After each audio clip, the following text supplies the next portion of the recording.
Welcome to Season 2 of the Pull Hook Golf Podcast. Here's your hosts, Matt Cook and Bobby Brown.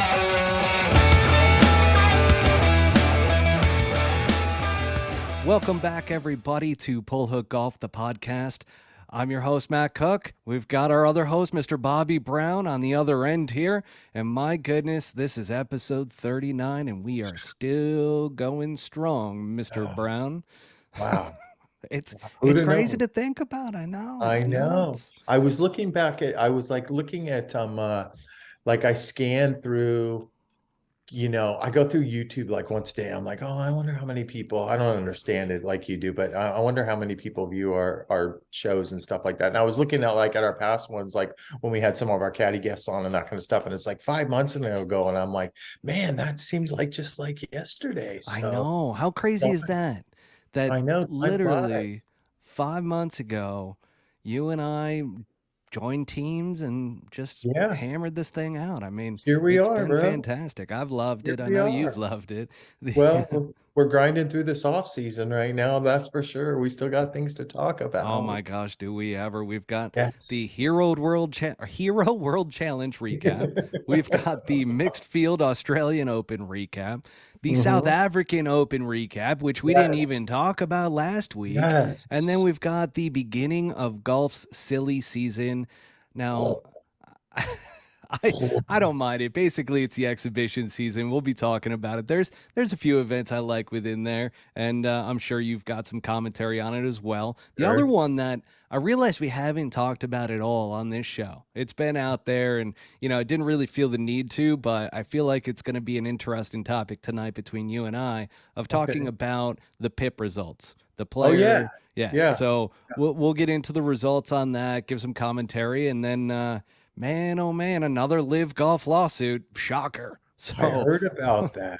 We'll be talking about that towards the end, as we normally do with all of our LIV Golf news. But Bobby, Hero World Challenge, Victor Hovland. Yes, back to back. Unbelievable. Only guy back to back in that tournament since the great one himself, since Tiger. I was reading, right? I was also reading this thing that I didn't even know. I didn't even know this, but I guess he's had 5 or 6 professional wins since he turned pro. Did you know this, Matt? And he's never won one in the States, in the United States on the PGA Tour. Really? That seems odd. Did I read that correctly? I'm trying to think about it in my memory. He's never won one in the state. He's never won technically on the PGA Tour in the States. Wow. Yeah, can you prove me wrong? I'm going to confirm it. Let's see what we got. You don't have no keyboard ears. You do your magic there. Victor Hovland. Let's see what we got for you. Has Victor Hovland won in the United States, not counting, I think he did win the USAM at Pebble Beach, if I'm not mistaken, didn't he? All right, let's see his wins here. So PGA Tour wins. We got Puerto Rico, we got Mayakoba, and we've got the Worldwide Technology Championship at Mayakoba. So we got 2 in Mexico and 1 in Puerto Rico for his 3 wins, and then the other 2 came on the European Tour. And then, of course, he just won the Hero World Challenge, which is considered on Wikipedia, by the way, as other wins. So whatever that means, other wins. He's got 2 now. And it's updated, by the way. It's got him winning by 2 strokes over Scotty Scheffler. Yes. And you know what's hilarious? He beat Scotty Scheffler last year, too, by a shot. Did you know that? I actually think Sam Burns finished second last year. Maybe it was a tied for second. Maybe it was probably T2, but that was my angle on making Sam Burns not win this year, is because I picked him, and whoever I pick, they're never going to win. But I'll just do my little random. I'll be honest, I didn't. You pole hooked it. Yeah, well, what else is new? I'm the worst. I told you I look for value for the dollar, and I'm trying to give guys information on guys that are going to be like 30 or 35 to 1, that if they bet $5 to win on them every single tournament next year, maybe a guy like Westmoreland or Eric Barnes or the SH Kim is going to show up, and these guys will think that I'm a fucking super genius. Otherwise, we know that. And I've said it before. I don't know. I'm on the inside track, man. I don't know how you bet on golf. I just don't know how you bet somebody to win. That's for Bobby, sure. But here's the thing: we've been on fire. We've hit a bet in the last. You're good. You know, I'm I not really really. thought after the first day that my pick of Tommy Kim was really gonna just pan out, Well, and then he just fizzled. my man Sam Burns was right there, was a shot off the lead too, right? Didn't you send me a screenshot He and said, was. "Oh man, we're on form right now, Bob." Yeah, I After did the first because day, he was plus, I think he was +3. And I'm he like, was, I started he- giving you some shit about it. And then I'm like, hang on a second. He's going Yahtzee on the yeah, bag yeah. nine. I was like, he got it back to 2 under. Don't you remember we were talking about something, we were texting, and I'm like, "Oh, by the way, Sam Burns is 3 over after 5." And crickets from you. That's what it was. I wasn't busting your balls. You were busting your own balls. Oh God, that's class. Good for Victor Hovland. I mean, 16 under, wins by a couple over Scotty Scheffler. I know he had some drama on the last hole. I think he hit one. Okay. What I was Did, going to say did was you I watch watched. it? Yeah, I watched a little bit of it, but I didn't watch that finish. But being the professional that I am, I knew what was happening on the last hole. And actually, he had a 3-shot lead, if I'm not mistaken, standing on the 18th tee, and No, it flared was one. just two. Well, he ended up winning by 2. He ended up winning by 2. That's because Scheffler ended up bogeying. So Oh, they both I thought bogeyed. Scheffler got up and down from the No. up So and down from here's the the key. bunker. First of all, let me It's clarify your one show. It's your thing. show tonight, No, no, Matt. no. It's Hang your on, show. Bobby. Here we go. It's your You show. ready? Yeah, go. So you, Mhm. you've got Scotty Scheffler finished second. Sam Burns finished tied for third last year. So that's Oh, number really? one. I've got the Okay. official records here right from the Hero World Challenge website. All right. All right. Then the second thing Okay. is we've What? got Hovland, which Yeah. Scotty Scheffler sitting in the middle of the fairway. Hovland's Right. just out of the fairway bunker. The Yeah. ball's Yeah. way above his feet, and it's like an Right. awkward stance. Right. You as a caddy, do you say something? Well, I didn't get to see that. I should have played the replay of the shot, but I'm guessing that they were probably playing smart, and he just pulled one into the water, right? No, he was No. trying to get it all the way up to the green. Oh, was he? Well, Yeah. live and die by the sword. But I can't talk shit about his caddy Shay, because he lives like 10 minutes from me. He's one of the good guys, Shay Knight. So I can't really talk shit, because I might run into him at Trader Joe's or Well, wherever. I don't know if he Well, I'm Trader told Joe's. him. He just won. He just won. So he's the Whole Foods guy. I'm the Trader Joe's guy. So, I There's can't. nothing wrong with Trader Joe's. I love I Trader Joe's. live there twice a week. I live there twice a week. It's amazing how much shit I can get for $145. Lori sends me in for garland. They have like this little furry garland that you put on the Christmas tree. She's like, "Oh my God, you got to go to Trader Joe's and get the garland." And I clean up on the candles and all that kind of stuff. And working for the Koreans, they turned me on to, don't laugh at this, but they had this beef thing. It's called beef bulgogi or Right, you something told me like. about this. Trader Joe started carrying it last week. So I did my bulgogi debut last week in the family. And I'm going to say this, my boys ate it. They didn't think it was anything special. Lori, you never know what kind of mood she is in after teaching school. She didn't think it was something special, but I thought it was good. And it was better the second day out of the fridge when I heated it up. So let's get back to that. Let's get back to the golf. So Victor, Bulgogi. so to answer your question, yeah, it is so easy, and I'm a caddy, right? But it's so Yeah. easy to sit on the couch and go, what were they thinking? And this, that, but Matt, we've always said, and you're a really good player yourself, a committed golf swing is really all you're looking for, right? Because Yeah. they usually pull it off 9 times out of 10. And honestly, they probably, if he's standing on that tee with the 2-shot lead and Scotty's in the middle of the fairway and they chip one out into the middle of the fairway and they're going to have to hit a wedge close or something and try and make a putt. And if Scotty makes birdie, then they're going into playoff hole. So maybe they were sitting back there and they liked the line. He was playing for it to go left. And whatever you're doing for 71 and a third holes, you're doing right. As a caddy, you're really listening to your man is what you're doing. You're listening to him to describe the shot, and you're just in there kind of, building his confidence and that kind of stuff. So my days of shit talking about, well, I would do it about some other caddies, but my days of shit talking about caddies and their decisions and that kind of stuff are pretty much over, because they got the dub and they won by 2, and Scotty played great. Cam Young played great. He's 12 under. Fuck, when's he gonna win, man? He's gotta win. I would imagine he if he doesn't, I would think he's gonna win this year, maybe win more than once this year. But if he doesn't win this year, then he's probably gonna get that little bit of that monkey on his back. What else was I going to say? Xander finished fourth, another good showing out of Xander gets beat. You know, he really wasn't in the mix. He finished 11 under. I think he got beat by 5 shots, something like that. But we did talk about him a little bit, which is easy to talk about Xander in any tournament as a guy to beat, right?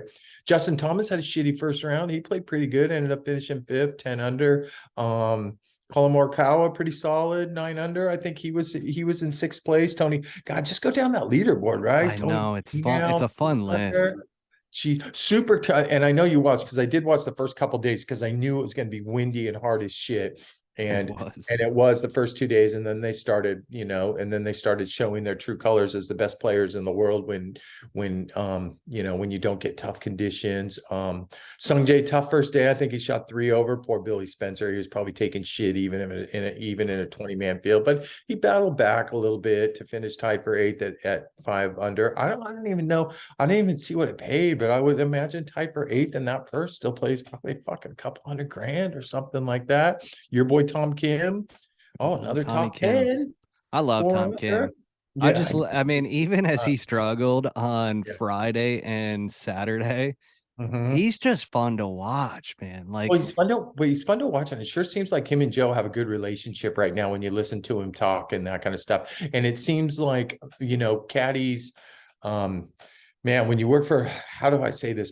Caddy's confidence can go up and down depending how a player's playing. And I felt like Joe probably lost a little confidence when Ricky was struggling for a few years, but it seems like Joe's got his feet back underneath him and he's able to get in there, and Tom's listening to him on shots and taking his advice, and top 10 for him. My super pick finished 12th, Sam Burns. I mean, it sounds pretty good when I pick somebody and they finish 12th. The bad news is he only beat like 8 guys for me. So that's a 20-man field.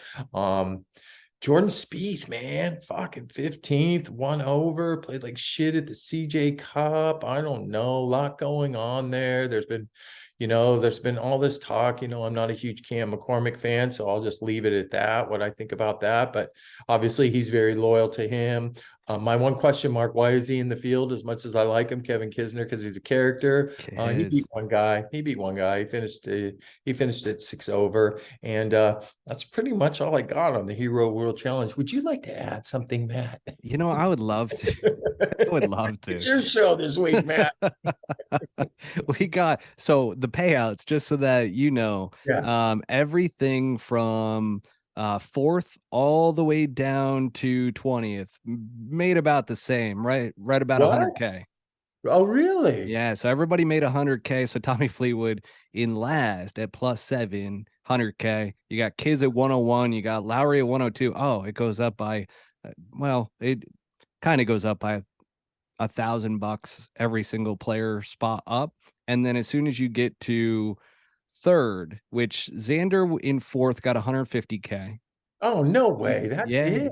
You got Cameron Young, who had 225. Then you had Scotty Scheffler at 375, and you had Victor at a mil. So it was a $3.5 million purse. Oh man, you're smarter than me. I thought that purse was a lot bigger than that, but I sure would have liked to been there. That's I for know, sure. right? I mean, that's an easy 100 grand for your boy if you got into that field. Yeah. And you get to go to the Bahamas, go to Albany. I mean, you get to go play around with some pigs over there.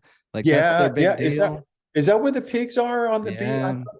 That Albany. I think there's a Discovery. What do they call it? Where do all the rich people hang out? Baker's Bay, right? It's called Baker's Bay. Yeah. All the Dustin Johnsons of the world and the Ricky Fowlers and all of them. I think that's like their meeting place they're in with all those whoever those guys are that I Meldman. I think his name's Michael Meldman or Meldman or something. He was the genius behind Discovery. Lifestyles of the Rich and the Famous. You're gonna laugh though, Bobby. I still love Atlantis.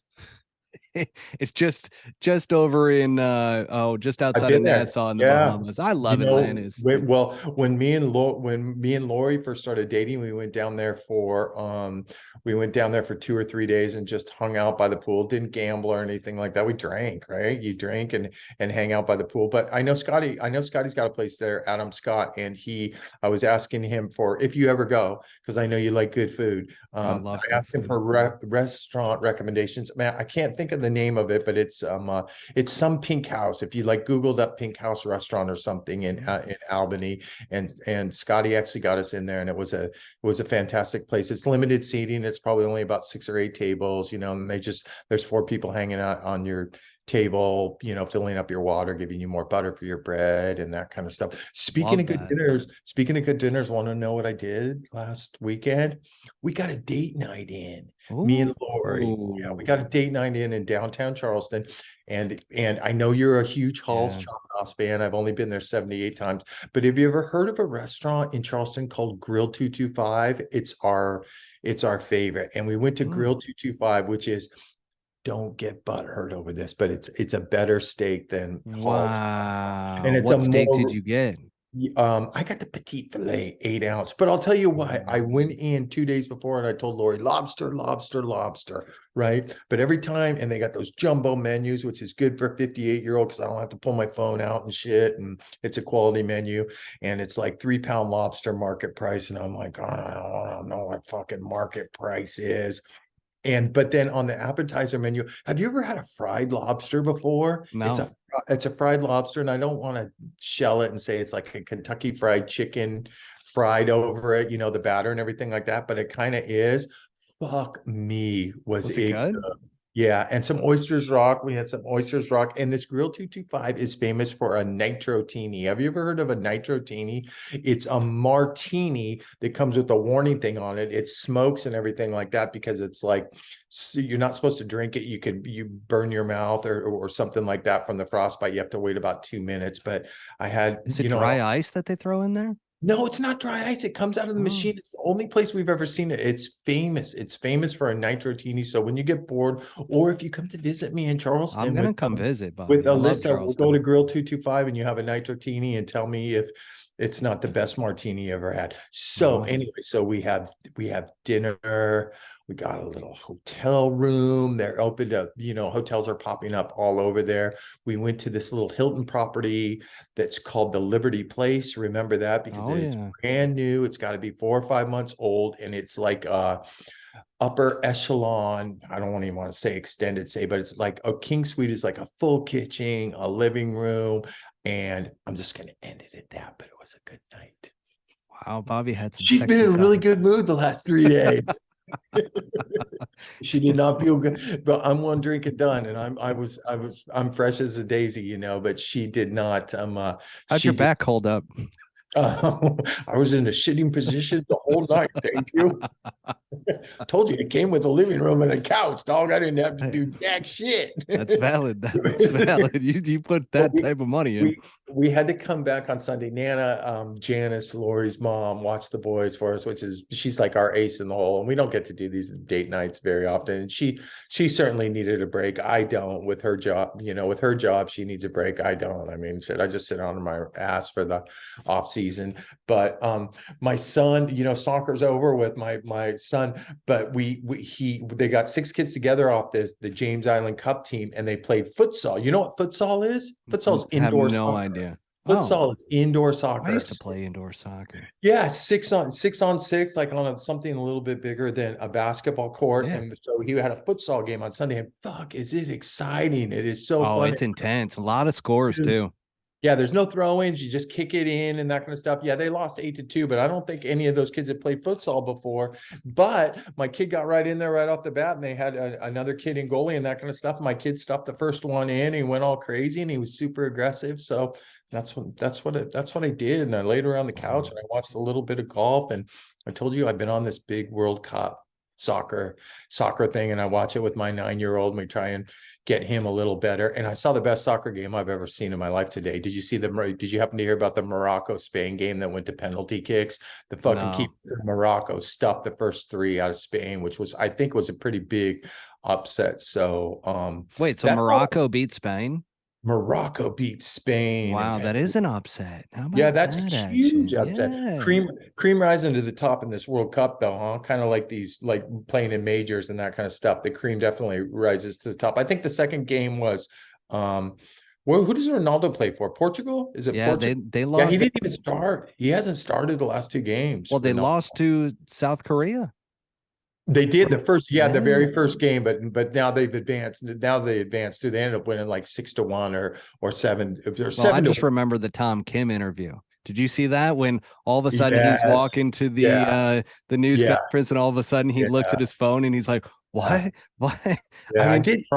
priceless. Yeah. I think it was bullshit. I think it was all acting and everything like that. Hey, I don't good acting. Well know. done, Those, Tom Kim. well, those Koreans, they love their sports. I mean, they're not good at very much. I think they're really good at golf and they're really good at table tennis, aren't they? Aren't they really good like ping pong players, table Oh, tennis? Did you absolutely know they that? are. Did you know? Here's a random, I don't need to know fact. Did you know that Ben On's parents were gold medal winners of table tennis in the Olympics? Really? Both of them? How's that? Do you Yeah. think there's something to be said that golfers, the really good golfers, are really good at table tennis? Hand-eye coordination, right? Yeah. Yeah. Yeah, that's Gotta fair. be That hand-eye coordination. it's actually, now that you say it, it's Yeah, very simple, like logic. yeah, it is. Hand-eye coordination, man. It's a I fucking thing. think that's why hockey players and tennis players are pretty good golfers too, right? Because Yeah, hockey hand-eye players are. coordination. Yeah. Australian Open, the men's. You want to get into the Oh, Australian Open? let's dive in. I mean, this mixed field Australian Open, Yeah. it was special. I got really hyped up because I love Adam Scott and Sure. I'm Who sitting doesn't? there watching him play at a caliber that I'm like, wow, this is the Adam Scott of old. Like he's back with Yeah. Stevie, like this Yep. thing's happening. Yep. And then it was almost like on Sunday, you could tell that he hasn't been there in a little while. Yeah. And it's Yeah. like that reality sets in and the pressure builds up, and it's like, oh, wow, I got to get comfortable with this again. And he Yeah. ends up shooting two over. He's yeah, 2 over. He finished second in the final group. I mean, I don't even think it was close. The other guy went Yahtzee, didn't he? Adrian Moronk went Yahtzee and ended up winning by 5, maybe 5 or 6, maybe something Bobby, like that. But Scotty the last 4 or 5 years has had trouble finishing them off in the past, though, on Sundays when he's in the mix. So it just because goes to show. he's not there that often. You know what I Yeah, mean? It's like yeah, you got to yeah, get that yeah, experience. And I mean, that's what happened with Scheffler. He finally got into the role of like getting those wins, and that Waste Management Open kind of opened the yeah, floodgates, yeah. which it's funny because then the Masters comes and he ends up 4-putting the last hole, and he did not look good on 18 on Sunday at the Hero, that's for sure. He basically Yeah, shanked it into the bunker and then hit a terrible yeah, bunker. Well, it yeah, technically was a waste area, so he's got yeah, that going for him, but ends up bogeying it when he had the perfect opportunity to put the pressure on Hovland, yeah. and Mhm. he biffed it. I mean, really, that's the best way to put it. But Adrian Moronk, right? Mhm. This guy goes Yahtzee on Saturday, Sunday, or I'm sorry, Friday, Saturday, Sunday. He goes 66, 63, 66. He Yeah, started with a 73, Bobby, on Thursday. So yeah. he was at risk of getting cut on Friday. Isn't he from Poland too? Is he from Poland? Oh, are you about to drop this stat on me? Come What's on. that? So First Polish player to ever win a major golf event, maybe? he is the Poland or first player born in Poland Uh-huh. that has won a DP Tour event and now has won his second. So technically, he is the first ever to win multiple times on the DP World Tour. Well, back up. Is the Australian Open part of the DP World Tour? I thought I mean, is the Australian It Open? is. It is. So It they had to what I thought that was the South African Open was both. the It was very confusing. really? Yeah, they both Wow. had ties. You got DP World Tour points You for know both. your shit. So Adrian Moronk ends up going. So he's in second place now with DP World Tour points. And then you Mhm. got the South African Open winner that ends up being first. So apparently you got more points for the South African Open than you did for this Australian Open. I like to Probably because it was a co-sanctioned event with the ANZ, the Australian ANZ tour. Well, let me ask you a question that I should know the answer to, but I don't. This is the new start of their new season, right? So this is correct. their fall season. This is their what would be our fall season for the DP World Tour, right? Yep. Yeah. Okay. That's what I figured it was. So Scotty, back in the mix. Stevie's on the bag. We look for big things from him next year. Obviously, he was low Aussie. The Aussies didn't have the greatest showing. Last week as good as they did. Well, Lee Well, Blue Lee. Oh, Dad, yeah, Min Woo Lee, and we've been talking Third. about it.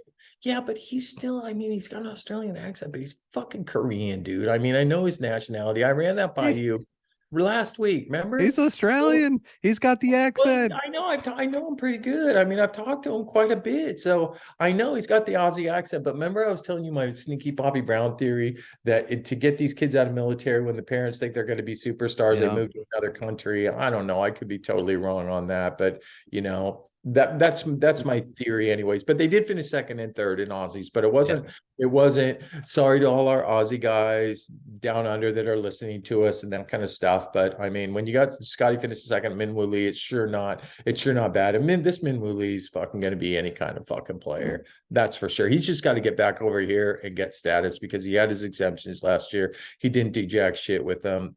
We mentioned Lucas Herbert's a big time world-class player.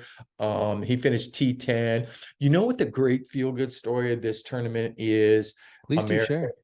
American-wise, I'm going to share. And he played good last week in the Australian PGA. Do you remember a tour pro that was on tour for a while named Mark Wiebe? Do you remember that name, Mark Wiebe, at all? Does that ring a bell? So he played on tour probably 15, 17 years. So he had a son that was a decent college player named Gunnar Wiebe, right? And he tried to get through first stage and second stage, and he couldn't. And he tried for probably 5 or 6 years. Excuse me. So went and got a real job. I think he worked a real job for like a year or two. And he was talking to his dad. His dad's like, man, just give it one more go, right? So he ends up getting I think he got through DPQ school, and he ends up top 10ing the week before. I could be wrong, in the Australian PGA, and then he finishes 17th last week. Wow. So that's just a random story. The diehard people that listen to us, the older guys my age, they would know. You're too young. They would know the name Mark Wiebe because he for sure went on tour maybe more than once, but it was sure interesting. How do I not know this name then? Yeah, Mark Wiebe, Wiebe. What a great name for a kid too, Gunner. You gotta just reeks of like you come from money when you name your kid Gunner, right? Just reeks of money. It was kind of interesting with the first and the second cut. Matt Jones, the defending champion, he finished 36, which would have been technically last after they cut for the second time. But I think the bigger news is guys that miss. Well, Leishman missed the first cut. What a surprise. Well, it kind of is a surprise to me, to tell you the truth. Cam Smith made the first cut on the number right, and then he missed the second cut. Cam Davis missed the second cut. Ryan Fox, who went Yahtzee last year, missed the second cut. So, you know, it was pretty interesting, to tell you the truth. But when I go, and we'll go through the women's part first, and then we'll go through the South African Open. But you know what? I was like scrolling through these last 2 weeks and that kind of stuff, because those live tweeters like to go, oh, we got 7 guys in the field, we get 9 guys in the field. They play like shit, you know? None of them have really been playing any good. Well, I guess I just fucking sliced my own throat because Cam Smith won the Australian PGA, but he to me is Cam Smith, right? I mean, he was world number 2. Yeah, the big kahuna. But the ladies event was pretty exciting. Ashley Buha is a fantastic player. I think she shot 14 under or something like that. She was 12 under. 12 under. Yeah. You're right. You're right. She beat a Korean Jiha Shin, who's a pretty good player. Hannah Green, who's in Aussie, finished third. Yeah, she was 10 under. Minji Lee, Minwoo's sister, who to me, I think honestly, other than if you threw Nelly Korda out of the mix, and the one Korean who's been hurt, Jin Young Ko, I always thought Minji Lee she won the Ladies US Open this year. She's like top 3 in the world. Our good American that I was telling you about, Jennifer Kupcho, finished tied for 11th. How about this one? Laura Davies. She's got to be 75 years old. She finished like T22 or something. Wow. Tied for 22nd. And Kari Webb made the cut. Kari Webb is back. Yeah, Kari Webb's still playing. Yeah, Kari Webb still playing after her retirement. And she made the cut. So that was pretty... I don't know. I think that's a good story when somebody like Laura Davies makes the cut, because she's gone. There's some really upper echelon caddies out here on the PGA Tour, like Mark Fulcher, who we call Fooch, who works for Billy Horschel now and worked for Justin Rose forever. He cut his teeth with Laura Davies and says a lot of nice things about her. And I mean, I'm going to say this the way that I want to say it, but she's a big woman, right? So she's like a big woman, like grandioso, muy grande woman. So I always like watching women like that play, you know, because you're not that atypical athletic looking build or anything like that. So I don't know. It had to be pretty exciting for them. Um, well, I lost myself for a second because I think you were reminding me that had the men played against the women in that and from their proper set of tees in the same conditions, I think you told me she would have finished fucking second, right? That's what I want to see. I want to see the women compete on their teams versus the men at their tees and like have a legit tournament to where the winner could be a male or a female. I think that'd be cool. And just do like one event a year. Yeah, well, I'm going to touch on something that's coming up because we touched on this topic about do we think there's going to be a mixed event? I don't know if you know of this yet, but I'll let the little cat out of the bag. But I'm going to wait till we get to this certain tournament to tell you what I think. But let's go to the South African Open because I have a story about this dude that won this Tristan Lawrence guy. He's a bomber. He's a big, stocky bomber guy. He's got a belly. I mean, that thing was hanging over that belt. I appreciate that guy. He likes his booze for sure. So my story on this Tristan Lawrence is you know, every year I love because I got the week because Troy takes his buddy to Mayakoba. So I'm always open the week of the Corn Ferry Tour, you know, finals. And so obviously I went last year. And the year before I worked for this young kid I've been telling you about that I liked a lot named Louis Gagne, who played with Sam Burns at LSU. Well, 2 years ago, who do we get paired with the first 2 days? Tristan Lawrence. It's actually Tristan, not Tristan, because there's an H in there. And we get to like the first hole, and I'm like, oh, this guy's built, and he hits this my favorite ball flight, this low cut, and he's got a lot of speed and that kind of stuff. And we got to whatever course we teed off over there. There's 2 of them. I think the Marshwood. Number 2 is this not really a hittable par 5, this kind of dogleg right, and it's a funky layup. There's water down the left, and you really got to pay attention as caddy. It's the only hole you really got to really pay attention. So this Tristan Lawrence hits a bomb down there, and he's got like 5 wood in or something like that, and he fucking pull hooks it left of the world, like over the water. And if you get it over the water, there's a set of trees, and then there's the road, right? Like it's out of bounds. So it's like nobody sees it splash. I think it lands at the top of the trees. So he calls an official over, right? And it's some chick official. I shouldn't say chick official, but I did. Some chick official that I've never seen before. And he's pleading his case. And I'm sitting there back there with the other guys in the group. And Louis, I go, if she's going to give him, you guys might be shy and everything like that, but I've been doing this for a long time. If she gives him a fucking drop for hitting it in the hazard, I'm fucking saying something because you have to be sure it goes in the hazard, right? Or reasonable assumption. But with Oscar, with OB back there, so he's over there pleading the case for like fucking 10 minutes, and he's coming back like he's going to drop, and she's driving a car back and that kind of stuff. And I just yelled at her. I'm like, you're not fucking giving that to him, are you? And she's like, well, I wanted to come back and talk to you guys. And I'm like, Louis, get in there, get in there. So anyways, he had to go back, and I'm babbling now. He had to go back and hit his shot. She didn't give him the drop, but I reminded Louis because he played good in some tournaments last year. Louis ended up getting status and didn't keep his card on the Corn Ferry Tour. Tristan didn't even get through, right? So he had to go back to South Africa and play. And he won something right off the bat. So his motivation, I was texting Louis, I go, remember this fucking Tristan Lawrence dude? I go, he just won this fucking tournament. You kicked his ass out there. That should get you fired up. So now I'm waiting a couple of days because Louis had a disaster in second stage this year, and he's going to have to play. Yeah, he's going to play in Europe a little bit, but I'm saving right before Christmas. I'm going to go, this fucking Tristan Lawrence just won the South African Open, and you kicked his ass. Always caddying, Matt. Gotta motivate. I mean, Bobby, the motivational speaker, is like my new favorite thing. I love hearing all the motivational things Bobby drops to people. I mean, he got the James Island Soccer Club to win that Open for the 9 to 12-year-olds. I don't know how old they are, but my God, was it fantastic. And 9-year-olds.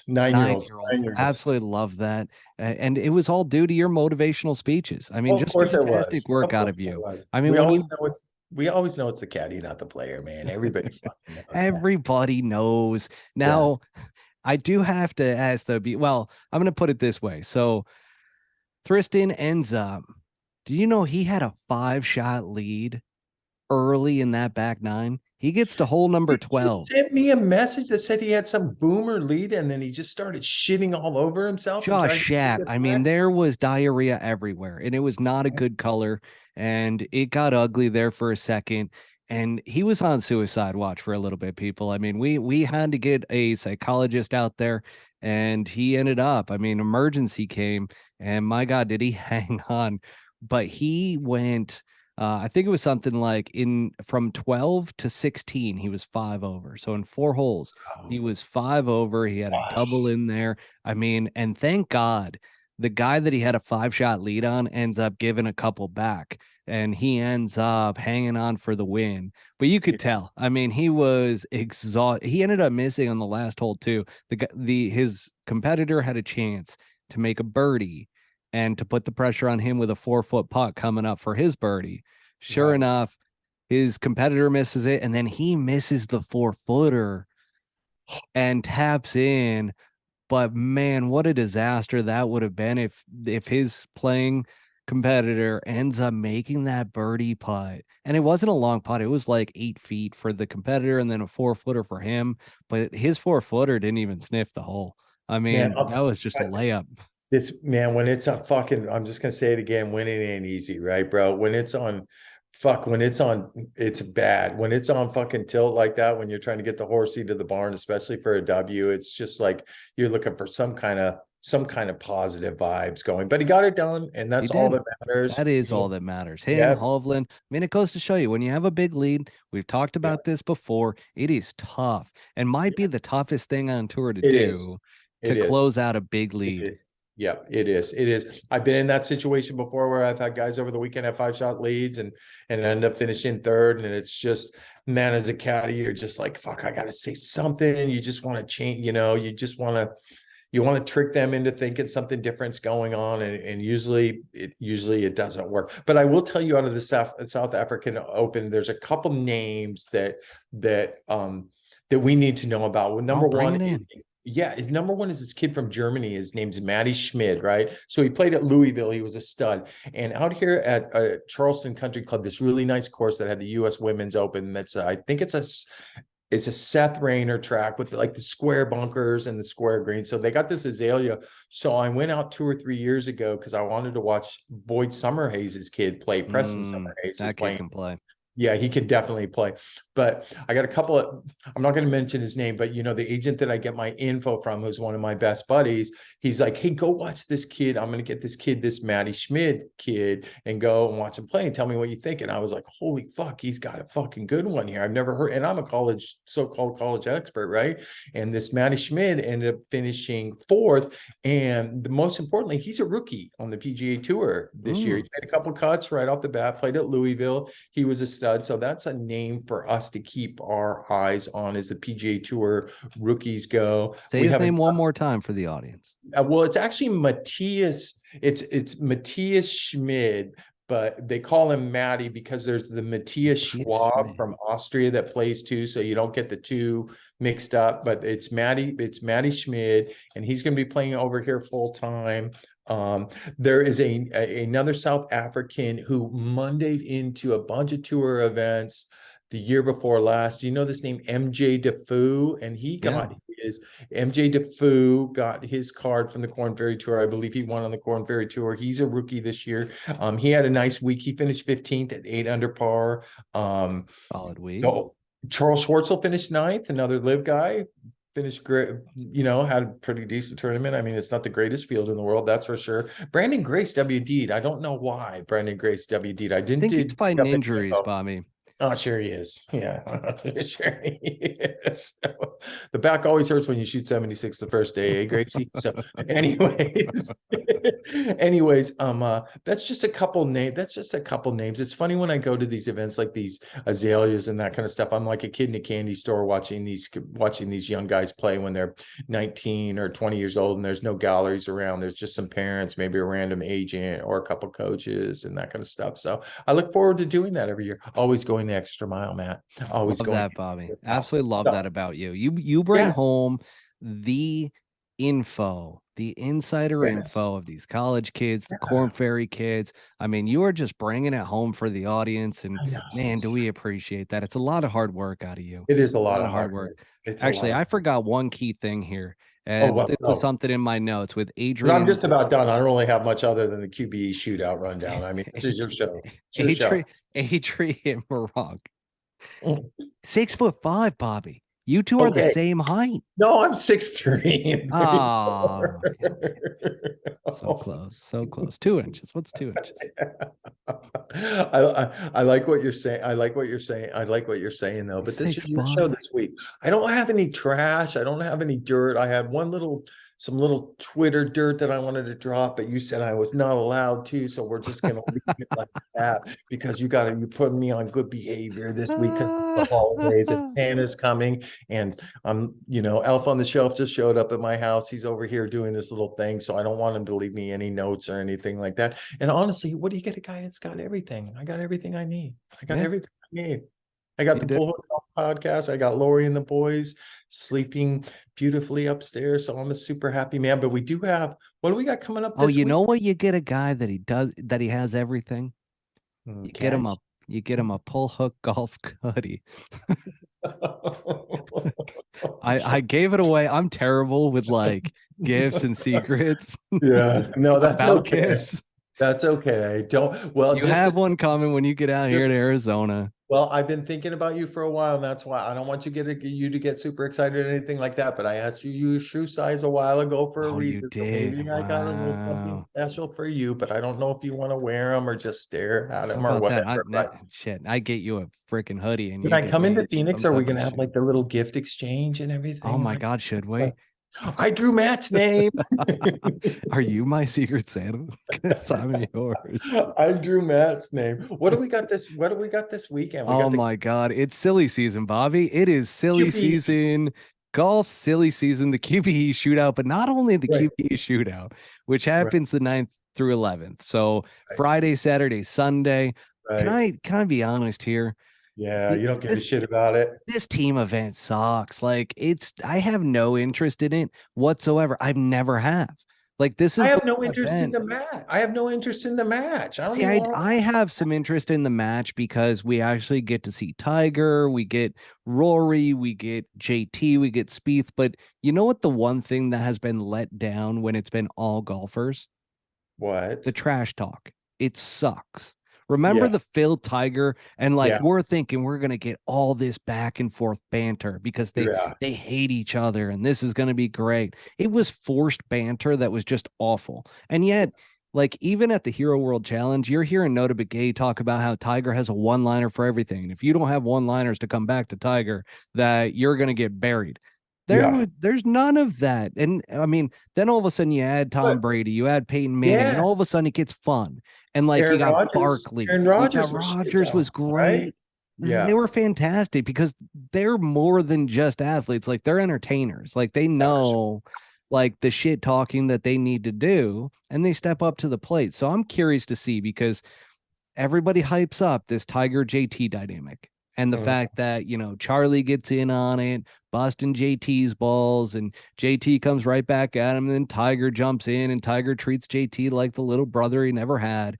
This is the dynamic that I want to see. And I hope to God that this isn't your dorky kind of golf banter. Like, I hope that this is like real banter because JT, like, I remember at the Barclays when JT first got on tour, I'm out there with Jordan Spieth's people. And we're on the driving range, and Jordan Lewis, one of Spieth's guys, goes, "Take a look at this kid." And of course, you see JT sitting at about 5'9", 5'10", and about $135 out there, dripping wet, and just bombing 300 plus yard drives and getting up on his toes. And I'm like, holy shit! I'm like, yeah, that kid's legit. And he's like, that is the next kid that's going to be a big deal on tour. And so we end up riding in a car over to the first tee, and JT at the time, Uber had just come out with the shared rides to where like you can split a fare with people. But when they first came out with it, apparently there was a glitch to where you could just put it on somebody else. So JT sitting there, he's pulling up his phone. He goes, "God damn it, not again." And I'm like, "What happened?" And he's like, "Oh, this fucking Uber app." And we're driving over to the first tee of the damn Barclays event, and he's sitting there, he's like, "This fucking app," he goes, "this Uber, all of my buddies think it's hilarious to send me their bills for every Uber ride that they're getting in New York City. And he's just pissed. And I'm dying. I'm absolutely dying. And Lewis is dying. We're having a great time. And so that's the JT that like people don't necessarily see per se, Yeah, but that's the JT I hope we see with Tiger. I hope I think that we the interest will. there. I think so Hey, too. question. What golf course is it at? I don't even know. Do So you? it's at Pelican Hill. So it's in Oh, in Newport Beach. no, no, no, no. So Oh, no? this is or hang on, not Pelican Hill. It's Pelican Golf Club in Oh, okay. Florida. In Okay, like gotcha. I'm trying to Never think of heard the of it. name. It's actually the course that's right behind me. So Oh, okay, it gotcha. Of looks course. gorgeous on all the images and everything. I had never heard of it up until this. So it's gonna be pretty sweet to see it all go down out there. I mean, it's your perfectly groomed, manicured golf course that is going to be perfect for this type of match, right? It's not taped, is it? Is it live? It's going to be live. So it's going to And be live with it's Saturday. Saturday. I feel like they've got Gotcha. the production there now because this is their what, fourth or fifth Capital won the match, right? Yep. And yeah, I remember watching it where guys had AirPods in for their microphone of doing the Yeah. live broadcast while they're out there. So I think they've got it very much dialed in now from a production standpoint. Yeah. And I'm actually looking forward to it because I do want to see what Tiger has to offer. Like, is Tiger anything at this Yeah. point to Yeah, where for even sure. if he's riding around in a golf cart hitting golf shots, can he hit the golf shots? He says he can. Right. Right. So now Okay, it's so time. I'm down 1,000 pennies, right? You I'm down are well, I think 1,100. it was your 1,100 no, I pennies. think it's 2,000 pennies because you bet me 1,000 pennies, I won, and then you bet me another thousand Yep, pennies and you another won time and I again. won again. Okay. I'm So on a fucking streak, people. so I'm gonna I'm take so it's rich. my pick then because I'm the loser. Yeah, So go ahead. I'm gonna take it's Rory and Tiger, Yeah. right? I'm gonna take Rory and Tiger. Oh fuck yes. I'm taking JT and Spieth all day. I have been He's got thinking about Spieth as the this. partner. Oh my God. But you know what? Those two, look at the Ryder Cup records. Ah, well, I know I was involved in some of them. You don't have to bring that And up, but Rory's idol is Tiger. Rory's going to be a little nervous out oh, there. fuck no, he's not going to be fucking nervous. They're getting paid millions of dollars. He's not going to be fucking nervous. He's Jesus. going to be nervous, Bobby. I got a bet on JT and Spieth for the, I mean, it's straight up. I mean, I Okay. think it's like minus 110 on both sides. So, I'm gonna get we're gonna get another wager going because I do, even though you hate the QBE, I wanted to talk about the QBE a little oh bit, boy, and then which you can team do you all like? well, I'm not gonna say that, but you know what hit the news wire today? The QBE is gonna be a mixed event next year. A mixed event. And Wow. were we not talking about this We last week? Like, were. Bobby, do you think there's going to be a mixed event? Well, here's our little baby step that we were talking about, that these girls are going to get the respect. So the QBE is going to be a mixed event. I know Nelly and Lexi are playing in it this year, but it's an okay. Let's go over the teams. Okay, we'll go over the teams, and then Yeah, you get a pick. I actually have no idea because I didn't even look at the Okay, QBE because I don't like the golf tournament. Bobby, I'm leaving okay. this one to you. This is your Okay, show. so you would think that Cooch and Harris English are probably going to be the favorites because they've won it, I think, like 3 times, right? So basically, when I go through these teams for another 1,000 pennies, you're going to pick a team. I'm going to Okay. pick a team, and I've already picked mine because I know you're not going to pick them. And whoever, you don't have to win it, but whatever team beats the other team, that's another 1,000 pennies. Okay, so Perfect. it's Cooch and Harris English, 3-time champions, right? It's Jason Day and Billy Horschel. Poor Jason Day. It's here's a good one: Steve Stricker and Cameron Young. Strick's won that thing a couple times. Couldn't play last year because he was hurt. Remember, he got super sick and things weren't good. But What's the format?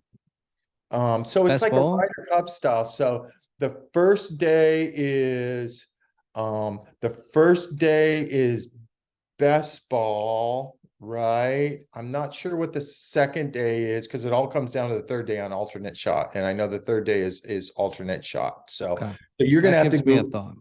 That gives you a thought. So Strick and Cam Young, sneaky good team here. Tom Hoagie, Saif the Gala is a good team. Brian Harmon, Sepp Straka, both University of Georgia guys. Keith Mitchell and JJ Spawn. I don't know. Max Homa and Kisner. Trey Mullinax, Scott Stallings. I don't know about that either. Nelly Korda and Denny McCarthy, who Bobby Brown has called Denny McCarthy the world's greatest putter he's ever seen. And I think, who am I missing? Lexi Thompson, right? You Yeah, said and Maverick McNeely, Lexi Thompson and Maverick McNeely, Corey Connors and KH Reed are going to be a team. And then I don't know how fucking Charlie got a spot because he's played it a million times, but maybe it's the Charlie Hoffman going away party with Ryan Palmer. Maybe it's their final swan song in that deal. I've got my team. Who is it? It's Brian Harman and Sepp Straka. You motherfucker. You cannot. I'm the biggest Brian Harman fan. Wow, I just stole your pick, and I got first dibs for the 1,000 pennies. Oh my God, you have to go to Plan B. You did that on purpose. You did that on purpose. Unbelievable action there. I was going to say Brian Harman and Sepp Straka because we're third in the power rankings. I'm going to give it to you. No, I'm going to give it to you because I knew that you were going to pick them. I knew you were going to pick them. Listen, I don't want any inquiries next week when we do our thing. So you take Brian Harman and Sepp Straka because that's your first pick, right? That's who you'd pick. Well, I knew that you were going to pick them. Okay. I mean, that was your team. So Matt, you're on the clock. Who's your pick? I am going to go Cam Young, Steve Stricker. That's a good one. I'm going to go with Brian Harman and Sepp Straka. This is going to be the World Shoulders episode. Our people are going to find this is for an hour and 45 No, this is fantastic action here. I don't know what you're talking about, Bobby. This is entertainment. This is entertainment. So this is the part of the show where I shut up because you are so much more educated on all the good stuff and all the scoop going on with LIV Golf. So hang on, we're not to LIV yet. I know you want to dive into LIV. This episode's going to be longer than you think. Well, we handled the match, which we talked about a little bit. You got Tiger and Rory for 1,000 pennies. I mean, you're definitely looking to win your 2,000 pennies back this week because, I mean, you got the QBE, you got the A team with Brian Harman and Sepp Straka. That's fine. The match, I mean, most people would say Tiger and Rory because Rory's the best, but I'm going JT and Spieth. I think they've got the dynamic. They've been friends since they were children. PNC Championship. Coming up. That's not till next weekend. I know, but I do want to bring it up just early. We got something to talk about next week. We're going to dive into it next week. But all I want to say is has this become the Tiger and Charlie versus John Daly and John Daly 2? It possibly could be because who else can go? Is JT playing with his dad this year? JT's playing with his dad. You got Nelly Korda playing with her dad. You've got the year before last. Yeah, and you know what? They were right there last year, except JT's dad threw his back out. And then in the last round, they just... That's right. I remember watching. It was JT, and JT was going lights out, and his dad couldn't do anything. That's right. And Nelly and Peter Korda, no chance. No. Unless it was tennis. And then that's about all that's interesting for the teams there, to be honest with you. But it's a pretty cool father-son event, basically, or father-daughter. Yeah, or father-daughter. Vijay Singh plays in it with his son Cass, doesn't he? I mean, there's no chance there. There's no chance there. I saw who else is playing new? Podrick Harrington's playing. I think he plays with his son. I saw Justin Leonard's playing with his dad. Is it Spieth playing with his dad too? Yeah. No, if his dad can play or not. He's okay, but Charlie's reached a new level, and John Daly too is a freaking stick. So it's like you put them with their dads, and I think they're gonna reach a new level of father-son action there. And I think it's becoming, and it could be for the next couple of years, as long as Tiger can still get in a cart and hit a golf shot. I think it's going to be the Tiger and Charlie versus JD and JD too. So that's where we're at with that one. I just want to bring it up as kind of a we're not making any picks until I see how the cards fall on our two wagers. No picks until next week. We'll discuss the PNC Championship in detail next week and get into some internal betting for 1,000 pennies. Yeah. But Bobby, whatever happened, and this is kind of teed off of this silly season, as I like to refer to it as. I mean, it's exhibition season. I'm ripping it, but at the same time, I'm doing it in jest. That this whole exhibition season, whatever happened to the Shell's Wonderful World of Golf? I mean, you brought classic. You brought that up last week too. Don't you remember? You touched on it a little bit. I know it was great. I remember I liked like the super old ones from like the Oh yeah. 1970s and the 1960s. But my only Shell Wonderful World of Golf story I heard from was one that was canceled, and it was a tragedy. There's a place above Pebble Beach way up in the hills. It's called the Preserve, and it's like a real ritzy place up there in Monterey. I wouldn't even know if that was called Monterey or not, but I know that Fred Couples was playing somebody in that one year, and there was why am I even talking about this? Because it's such a tragedy.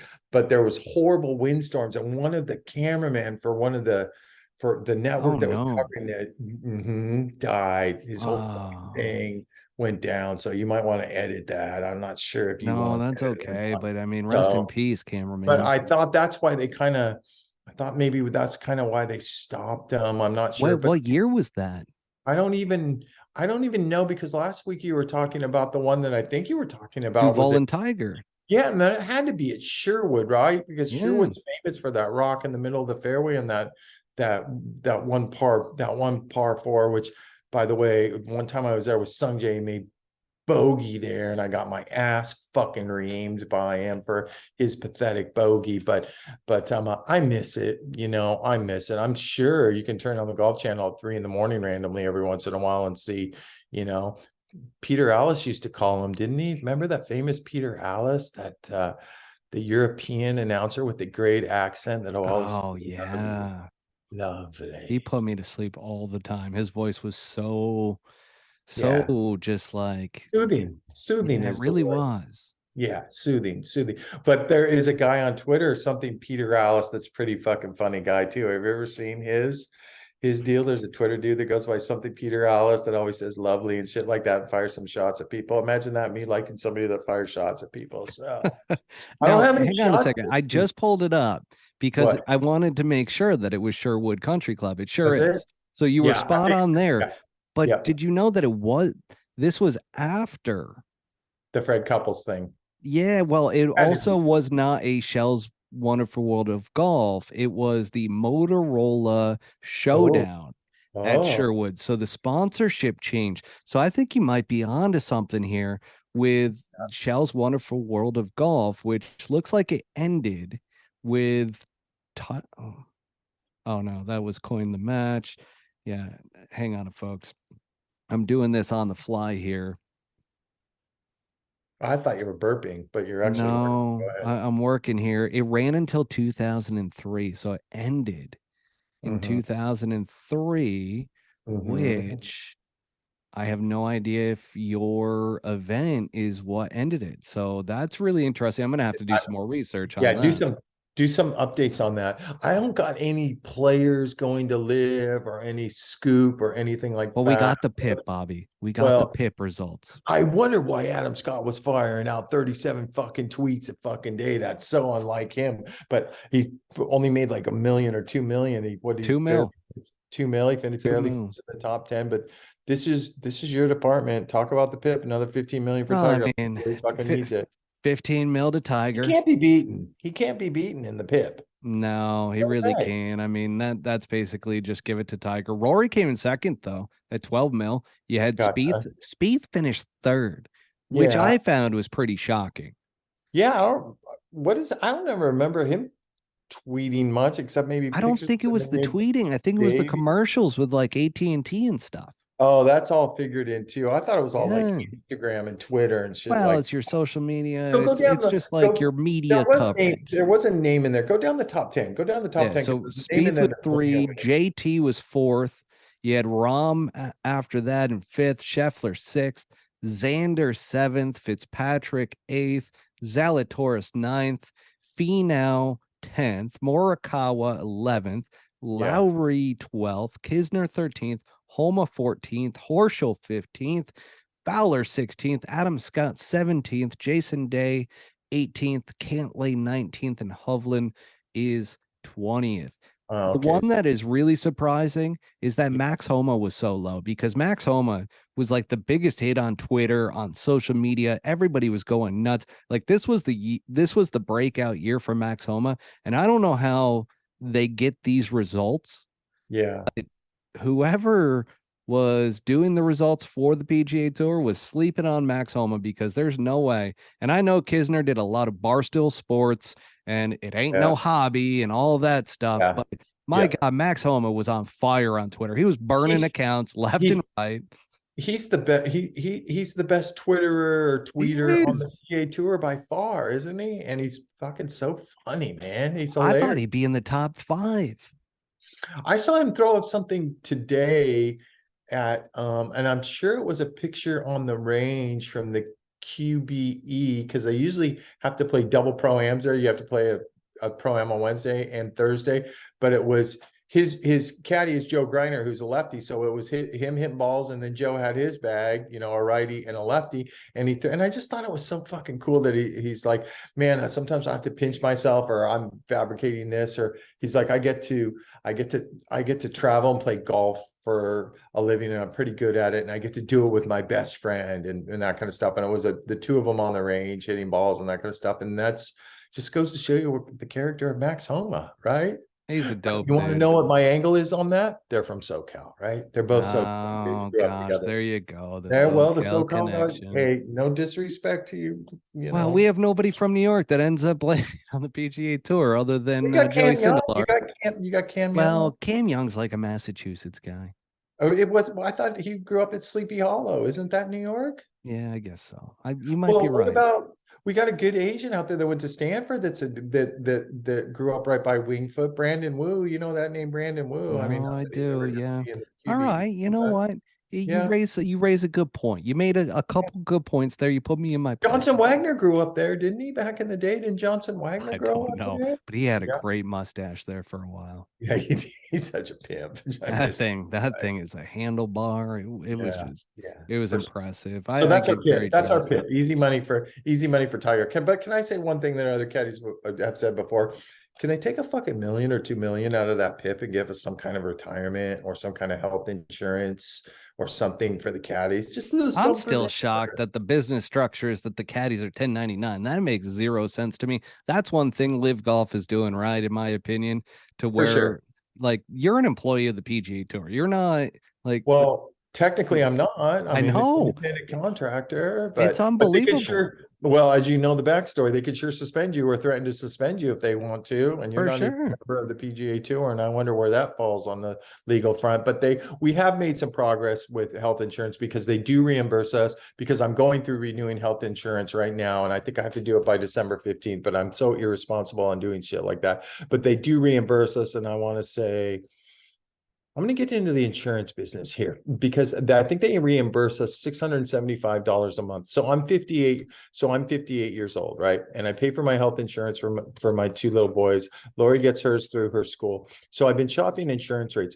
What do you think, like a Blue Cross Blue Shield for a 58-year-old guy who is a fucking specimen of health, What do you think? I'm getting all these quotes. What do you think my average monthly price is for me to insure myself by myself? What would your guess be? $850. Fuck, you're good. Yeah, no, I had a short period of time to where I worked at ADP. Why so much? The lowest one I got was like $724 with like a fucking $8,000 deductible. Now explain this to me, because I'm stupid everywhere else but on a golf course, right? So let's say I take a plan, a Blue Cross Blue Shield plan that is $724 a month, and it's an $8,000 deductible. Does that mean if I break a wheel or something like that, that I'm paying the first $8,000 out of my pocket? Well, it depends on what is your out-of-pocket maximum. I haven't got that far yet. That's what you. So the deductible, sometimes the deductible is irrelevant because you're out-of-pocket maximum. And granted, your out-of-pocket maximum, if you hit a certain number, then the deductible doesn't even matter anymore.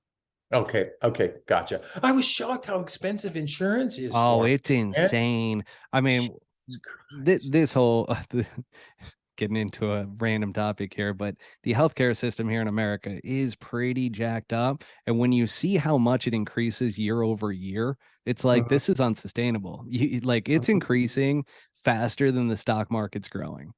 It's unbelievable. Well, do you think it's it's because I'm 58 years old? Do you think that adds a lot to it? You're higher risk because of your age, and when you all of a sudden go out and get independent, there's so many businesses that get together in a professional employer organization, which basically is all these employers pool everything together. And that's who gets the best deals on healthcare. When you go out independently, they're looking at you for your age, and based off of your age bracket, basically you're at a higher risk of going and having health problems or having to go to the doctor more. So that's what they're basing it off of you as an individual, where everybody that works in a corporate environment, they're basing it off of the entire sum, the average age of all the employees. And I mean, there could be 1,000 different businesses within this whole collective. And that's why businesses get such a better discount when it comes to that than somebody like yourself as an independent. I got you. I even she gave me some quotes, and I even shopped her because I was talking to Micah, my buddy, our buddy Micah, and he was like, "Oh, just go to healthcare.gov." They were actually more expensive. They were in that 850 range that you were talking about. But you want to know what the fucked up thing is? And I appreciate the PGA Tour reimbursing us 675. But did you know we get 1099 on that? Yeah. That's not right. Get some pimp money. Hook the boys up, man. Jesus, I could take a Titleist to the Dome at any time in a pro-am on a Wednesday, right? It's the one thing I think Mr. Rosenberg's fucking firing fucking shots at you and shit. They need to fix that. I mean, you guys are employees of the PGA Tour. Like, I don't like that setup, that business structure of putting you guys as 1099s. It doesn't make sense. It's not right. But hopefully if we bitch enough, it'll set it up for guys like my oldest son, Daniel, and that kind of stuff, the guys for the future, or because we're starting to get a little bit more respect. And I'm just going to say, when you're in a pro-am and that kind of stuff, fuck the player, the amateur players like talking to the caddies more than they like talking to the pro, right? Because they feel like they're getting on the pro's nerves, and the pro can, not all of them, but can, like Troy's really good in pro-ams, he's super funny, he's super witty, he's got a great sense of humor, but you get guys out there that are like, hitting 5 shots. Jimmy Walker, if you get behind Jimmy Walker in a pro-am, it's like he rolls in on Tuesday and Wednesday's his practice round, and you're like, Jimmy, what the fuck are you doing? You just hit the same 3-wood in the middle of the fairway fucking 5 times. They're just, it gets so fucking annoying, but caddies are cool, man.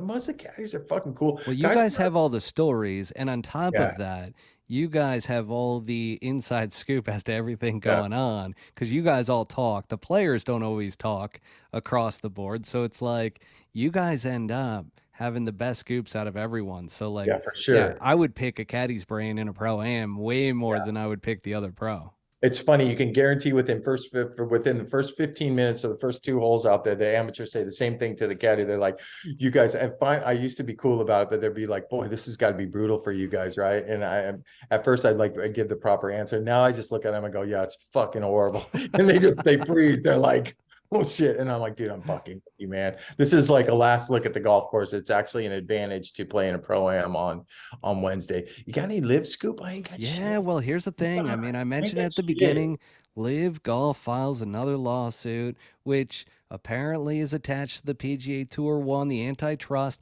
They're going after the DP World Tour. And not only that, they state, so here's the thing. This came from Golf Monthly, came out yesterday.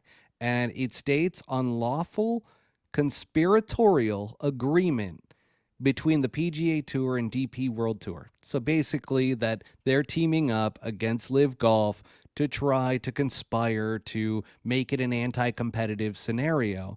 But what's hilarious is that there's even a subpoena in addition to the lawsuit to oust the DP World Tour CEO, which again is according to Golf Monthly. But that subpoena, and they're trying to oust him. And so there's a subpoena that he cannot come. And they filed this in Florida, which DP World Tour is like, our headquarters is over in the UK. Like, we have no relations in Florida. So they're trying to get this thrown out, which they're not going to meet until January. So apparently at the, I believe it's the PNC Championship, they were saying that, so Jay Monahan and Keith are going to end up getting together. And they were trying to stop that basically with the subpoena and everything. But as you mentioned to me, and then I looked it up, the PGA Tour and the DP World Tour are firing back. But not only are they firing back, but this is actually really smart. And you've noticed that finally, I don't know what it was, or how, or if somebody they hired a PR agency for the PGA Tour, I don't know. But did you realize that after all the bashing I did about how improper the PGA Tour handled all of this in the beginning, that Yeah. have you heard a word from Jay Monahan over the past several months? Not a No, freaking thing, which is no. priceless because he's letting all the Live Golf stuff come to light. Live Golf can talk as much as they want, Hmm. and it puts them in the bad light, which Mm. is the best PR move you can possibly make. And guess Yes. what? They didn't come out with statements against this lawsuit. The DP World Tour didn't make a whole lot of comments about it. And you know what they did? They What? did the smart thing and they went and they ended up buying stake in the Japan Tour, Whoa. which is certainly a target of Live Golf to try to once again get their Yeah. guys. And they've been buying up all of these little tours because they're trying to create a setup so that their guys can get world golf ranking points. Mm. And that was a really smart move by the PGA Tour and DP World Tour. So instead of going and doing the PR thing and Jay Monahan making a statement or the DP World Tour CEO, they end up staying quiet and they just stick it right back to them, which, that's the right play. That's Yeah. the right You've been move. saying that. You've been And I saying love that that. since this lip thing started. You've I been saying did. that. So you're a pretty smart guy. See, you New York guys are pretty fucking smart. Hey, Come at me, bro. yeah, no shit. I know what you're talking about. I Come know on. what you're Let's talking go. about.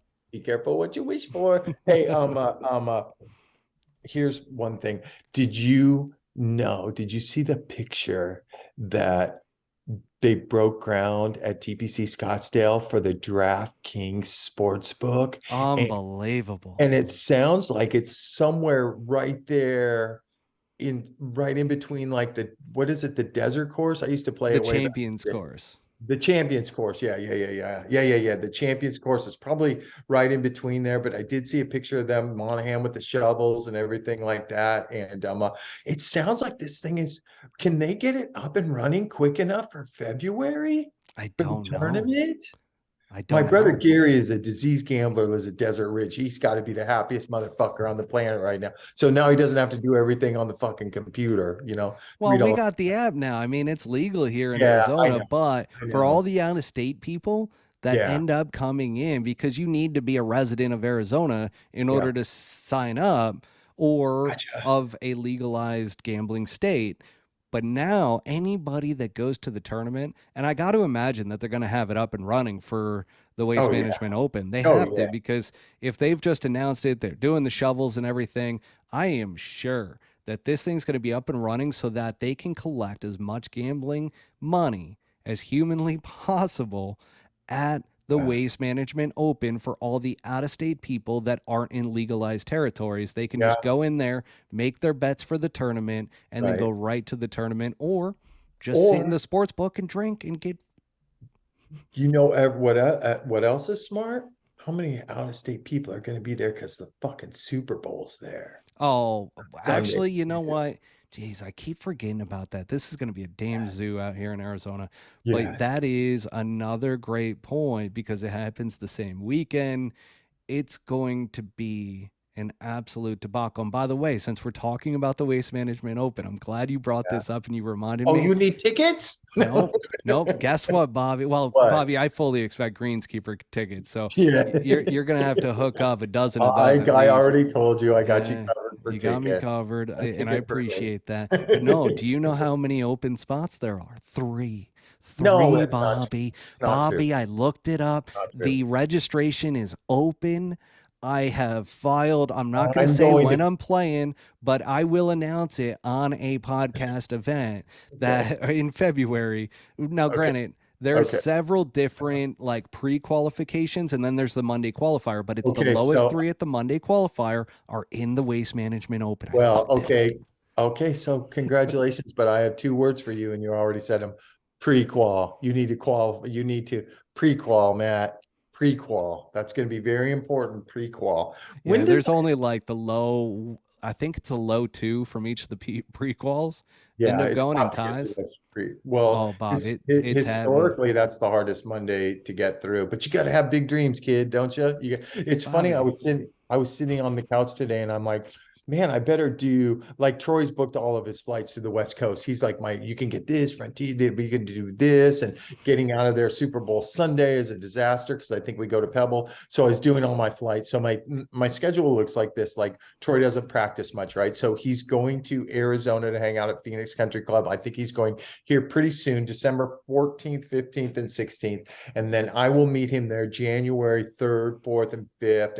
And it's funny. Bobby, why are we not going to play some Phoenix Country Club with Troy? I don't Let's know. go get it in. Because I don't play anymore. Yeah, you do. You're a player. I always crack 80. That's all you need to know. I always crack 80. I'm gonna go down with anybody. One tee box up and 5 aside. Ask Dustin Johnson. I beat him twice out of 100 times. That's right. He never fucking paid. Well, But Bobby, I tell you what, that is a challenge I'm willing to accept. yeah, okay. You want to know? I've been getting the bug. I've been getting the bug to play, and my sticks have been sitting in my mom's garage in La Quinta for. Okay, so I haven't played around of golf, and let's just be honest. 2016, I played with Kokrak out at Lake Nona, where Poulter plays, Lake Nona and Hanukkah's I place. love Lake Nona. So I told Troy, I was sitting on the couch and I'm like, fuck, I'm dying to go play again, right? Because his coach is always harassing me, Steve Dalby's like, you gonna play? You gonna bring your sticks? And I'm like, Steve, I take one swing a day at the 17th players on fucking Wednesday. That's enough nerve-wracking for me. But I was an addict, right? Like before I hurt myself and before Riker and Patton came into my life, I told you a million times, I was like you. Every day, all day on a day off from fucking 7 in the morning till fucking 7 o'clock at night. I couldn't get enough. I could not get enough. So I told Troy, I'm like, hey man, I led in the song and dance. I go, if you have any extra sets of clubs, which I know he's got a fucking garage full, right? I go, I am getting the itch to play. Your coach is giving me a hard fucking time. He's one of the best coaches I've ever seen, but I've also seen him play and I got a pretty good chance of beating him because coaches don't play very often. They're always teaching, right? And coaches' deals are, they try and swing perfect, right? What they teach, everything has to be fucking perfect. So they're fucking mind fuck on the golf course. They just don't really know how to play golf. So Troy goes out. So Troy hits me back. He goes, yeah, I got some old stuff. And I'm like, sweet, I'm going to get his backup title signers from last year. And he texts me back and he goes, I don't have big enough boxes to send woods. And I'm like, well, no, well, dumb, send me the heads of the woods because I don't need to hit the ball fucking 80 yards right with your shafts in there, even though he doesn't have a ton of swing speed. So send me the heads and that kind of stuff. And he goes, yeah, I got some old stuff. I go, wedges. I go, hey, I need a putter too. And I'm hoping there's going to be some kind of fucking Scotty. He goes, blade or mallet. And I go, I'm a fucking mallet guy. For sure. So, but then I was thinking, and they sent me a text yesterday, and he goes, unlike you with your side hustle selling the shoes, I have not shipped anything out yet. And I'm thinking to myself, I'm like, it's okay, man. I'm going to crack 80 no matter what. My point is I'm like, fuck, he was under contract for Wilson for like 3 or 4 years. I'm probably getting the Wilson. Oh, no. Yeah. That would be a debacle. Okay with the irons because the irons are fucking good. Their irons are really fucking. Does he play blades? He plays a combo. He plays blades in, I'm going to say 7 iron, 8, 7, 8, 9, 6, 7, 8, 9 pitching wedge or blades. And then I don't even know what a bad caddy I am. I touch those clubs fucking all day, every day. And then the 2, 3, 4 and the 5 iron are some TS cavity backs from Titleist, but it's an all brand new set. But that was my angle to get the Titleist shit, you know? Shit. So, and Bobby, you could still play blades, you think? Yeah, I just hood him a little bit. Yeah, I just hood him a little bit. Yeah, I played the 712s, but the new Titleist blades are just. I always like blades and well, not I wouldn't say 7 iron, but 8 iron, 9 iron, and pitching wedge and that kind of stuff. But I had when I was playing decent, when I was kind of a hustling 5 or 6, I had these. Do you remember the TaylorMade rocket blades? They were called rocket blades. I mean, those things went a mile. Oh my God, you ain't kidding. I'm so strong with those gloves. And that's in my mom's garage. And they made me this sick, that's when I was important. They made me these 6 KBS shafts, these white KBS shafts. And they thought it was really cute that Taylor made to put these ionic bright yellow grips. Yeah. Fuck, I peered the fuck out of those. Oh, you were a G out there. Look at you. Yeah, I was a G back. I could chip. I could roll the pill. Wow, you just couldn't play. So now I'm all fired up to start playing. So if the box comes in this week, I will drop the inventory on everybody and see what I got. Because Now, Bobby, I will go out and hit balls for 4 or 5 days and maybe get 18 holes in and that kind of stuff. And my whole point was my traveling. I was getting to my traveling. yeah. So I go out the third, fourth, and fifth. And Troy's pretty smart. We'll play Phoenix Country Club on the third and the fourth. We play all day. He plays all day. And then to get ready for Sony, because it's so tight, he goes out to Mesa Country Club. You've been to Mesa Country Club? That's the whole Joel Damon, the home of Joel Dom and Joel Damon, I know. right? I want to actually get a membership out there. Yeah. And the dang pro, because I'm under the age of 40, so I want the executive membership. But he knows Right. that I'm like close.